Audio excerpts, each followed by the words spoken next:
नमस्कार दोस्तों, भगवान भोलेनाथ की कृपा आप सभी पर सदा यूं ही बनी रहे। दोस्तों, पितर पक्ष चल रहा है और पितर पक्ष का आखिरी दिन सर्व पितर पक्ष अमावस्या के रूप में मनाया जाता है। दोस्तों, यह सर्व पितर पक्ष अमावस्या इस साल यानी कि 2022 में 25 सितंबर दिन रविवार को मनाया जा रहा है।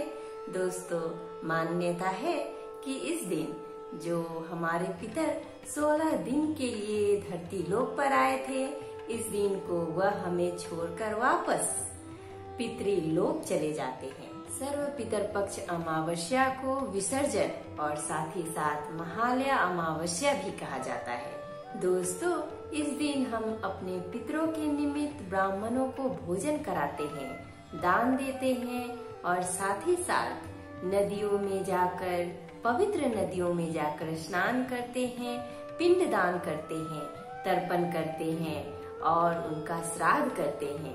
दोस्तों, ऐसी मान्यता है कि इस दिन जितने भी पितर जिनका तर्पण नहीं किया हुआ रहता है, जिनको पिंड दान और श्राद्ध नहीं किया रहता है, उन सभी का पिंड दान इसी दिन को किया जाता है। इसीलिए इसे सर्व पितृ अमावस्या भी कहा जाता है।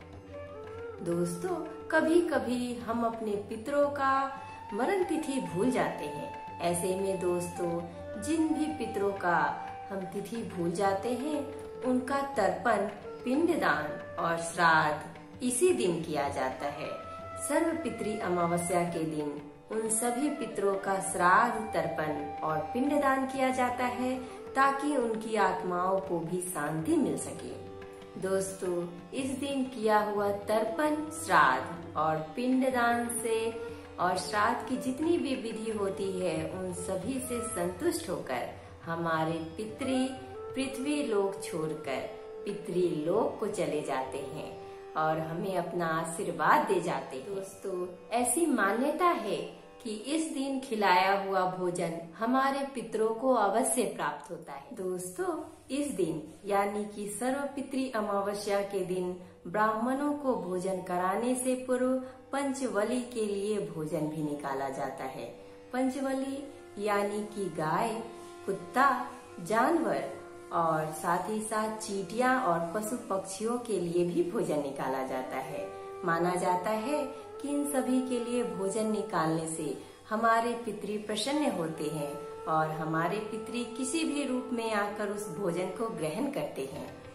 ऐसे में दोस्तों, आज के वीडियो में हम सर्व पितृ अमावस्या के शुभ उपलक्ष्य पर सर्व पितृ अमावस्या की कथा सुनेंगे।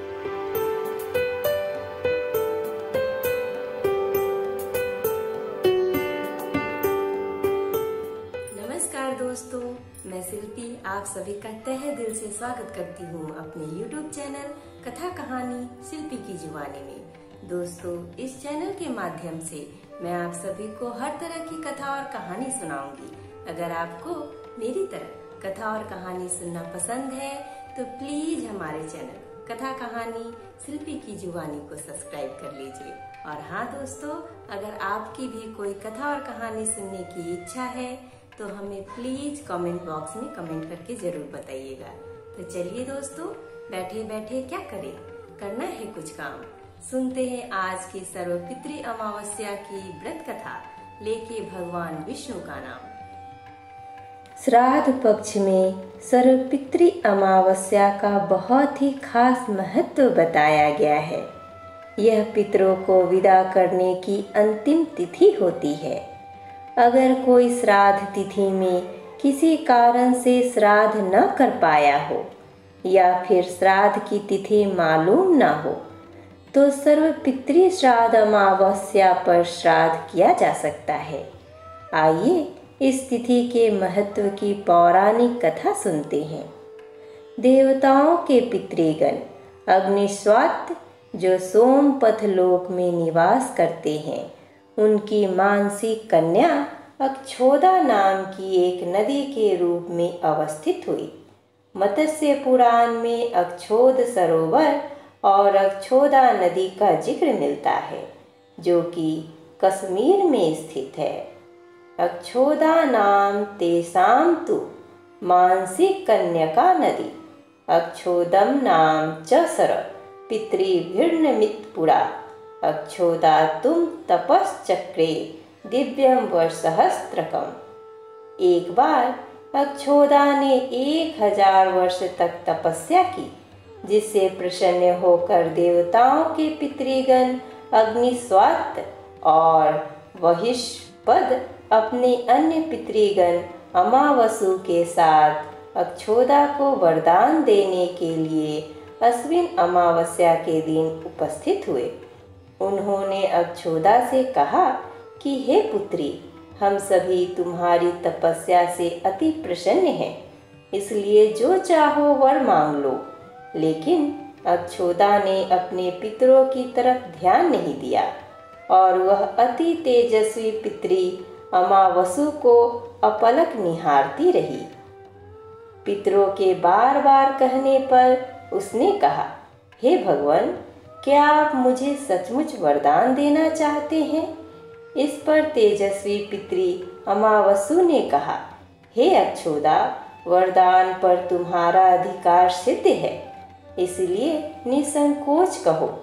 अक्षोदा ने कहा, भगवान, यदि आप मुझे वरदान देना ही चाहते हैं तो मैं तत्क्षण आपके साथ रमन कर आनंद लेना चाहती हूँ। अक्षोदा के इस तरह कहे जाने पर सभी पितृ क्रोधित हो गए। उन्होंने अक्षोदा को श्राप दिया कि वह पितृलोक से पतित होकर पृथ्वी लोक पर जाएगी। पितरों के इस तरह श्राप दिए जाने पर अक्षोदा पितरों के पैरों में गिरकर रोने लगी। इस पर पितरों को दया आ गई। उन्होंने कहा कि अक्षोदा, तुम पतित योनि में श्राप मिलने के कारण मत्स्य कन्या के रूप में जन्म लोगी। पितरों ने आगे कहा कि भगवान ब्रह्मा के वंशज महर्षि पराशर तुम्हें पति के रूप में प्राप्त होंगे। तुम्हारे गर्भ से भगवान व्यास जन्म लेंगे। उसके उपरांत भी अन्य दिव्य वंशों में जन्म लेते हुए तुम श्राप मुक्त होकर पुनः पितृलोक में वापस आ जाओगी। पितरों के इस तरह कहे जाने पर अक्षोदा शांत हुई। अमावसु के ब्रह्मचर्य और धैर्य की सभी पितरों ने सराहना की एवं वरदान दिया कि यह अमावस्या की तिथि अमावसु के नाम से जानी जाएगी। जो प्राणी किसी भी दिन श्राद्ध न कर पाया, वह केवल अमावस्या के दिन श्राद्ध तर्पण करके सभी बीते 14 दिनों का पुण्य प्राप्त करते हुए अपने पितरों को तृप्त कर सकते हैं। तभी से प्रत्येक माह की अमावस्या तिथि को सर्वाधिक महत्व दिया जाता है और यह तिथि सर्वपितृ श्राद्ध के रूप में भी मनाई जाती है।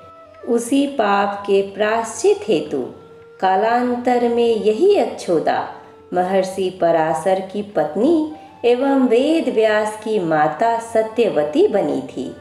तत्पश्चात समुद्र के अंशभूत शांतनु की पत्नी और 2 पुत्र चित्रांगद तथा विचित्र वीर्य को जन्म दिया था। इन्हीं के नाम से कलयुग में अष्टका श्राद्ध मनाया जाता है। इस तरह से दोस्तों, सर्वपितृ अमावस्या व्रत कथा सुनने से हमारे पितर हम पर प्रसन्न होते हैं और उनकी कृपा हमारे ऊपर सदा बनी रहती है।